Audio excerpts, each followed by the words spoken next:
I've been a little bit more productive lately. If you want to know the secret, then I don't know, it's just the latest way I've shaken up how I work to try and keep things fresh. Normally that means eroding my work ethic bit by bit, but I guess there's only so far you can go in that direction before your channels begin suffering. I think the recent boom has been from a secret weapon I have that most other YouTubers don't have, and that's my multiple channels. Having multiple channels gives me increased stability in case YouTube shuts one of them down, and lets me produce a wider variety of content than most YouTubers can get away with.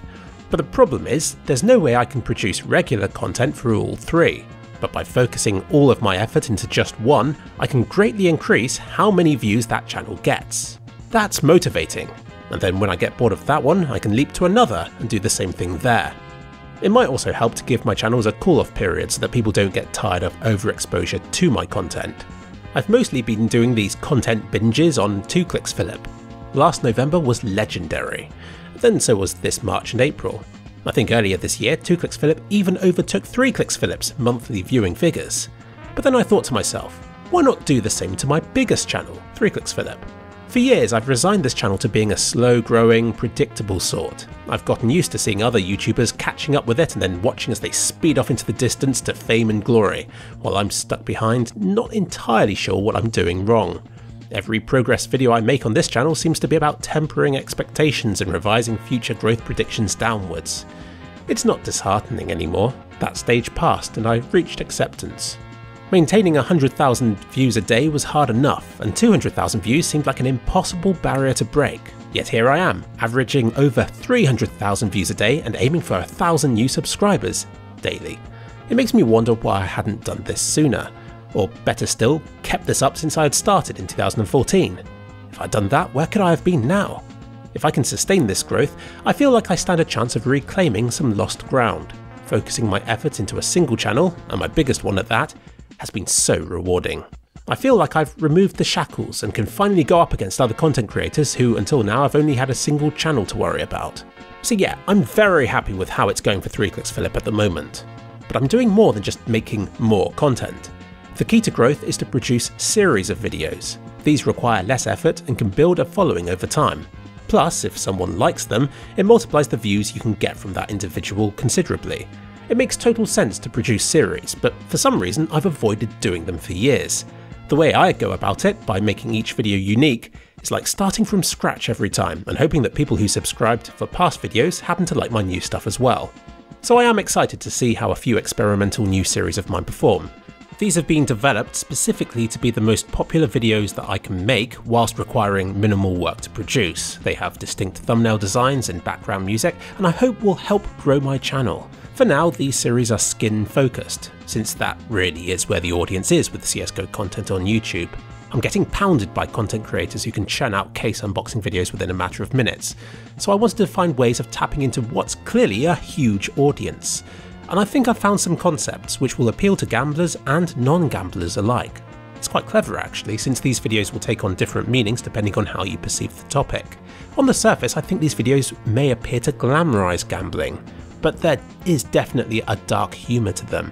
Obviously it won't work simply to tell people that they'll lose money from gambling, and that's why I'm particularly proud of my Case Unboxing Millionaire series, because it's got an interactive element to it that I think will eventually educate its audience that you will lose money from gambling. The irony is I actually made money in the first video. It's just the way it turned out. That's gambling for you, and I think might set the series in a stronger position moving forward. Let me know what you think of the series when it's released.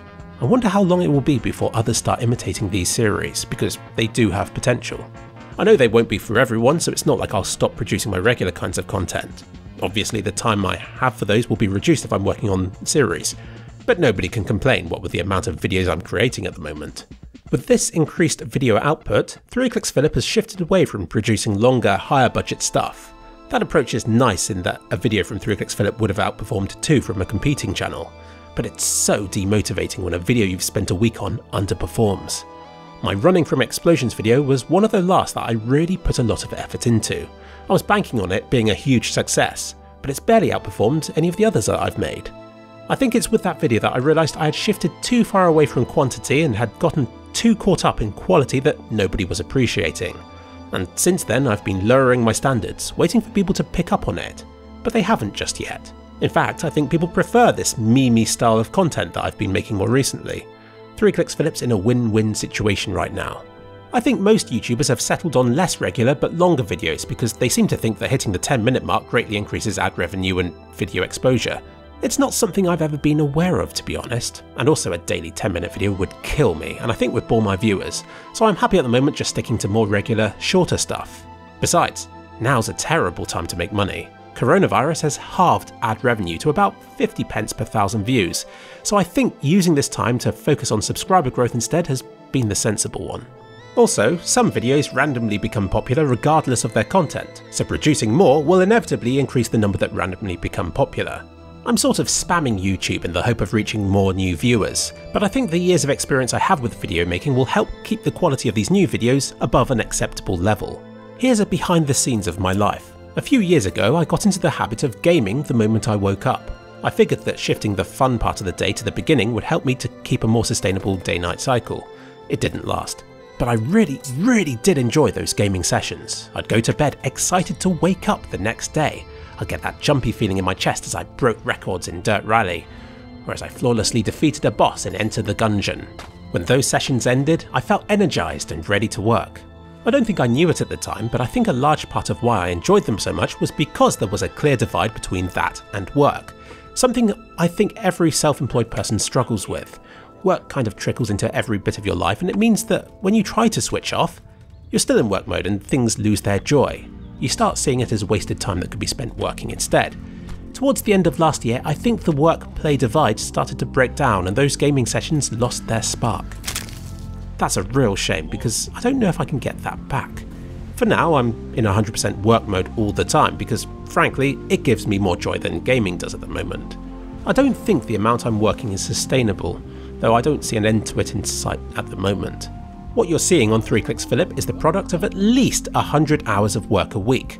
Like it might even be more than that because it really is from the moment I wake up to the moment I sleep, minus an episode of Community a day when I'm eating stuff, and the occasional walk or run to get out of the house.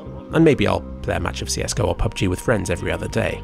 But yeah, there's some serious amounts of time being invested in my channels at the moment. I benchmark myself against some other YouTubers, and I'm currently pitying myself for how their weekly content is outperforming my daily content for views and subscribers. But I think if I keep this up for a month or so, then things might begin to change. Also, I feel I'm building up some goodwill by working hard. I'm excited to start on big projects again like Odd Grub or Destruction Darius. But being unable to because I'm producing too many videos in the meantime is hardly a bad thing.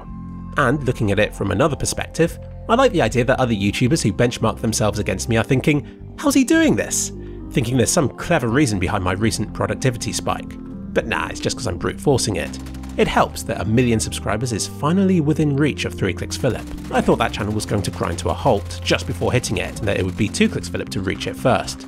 But it seems there's some life left in 3Kliks Philip.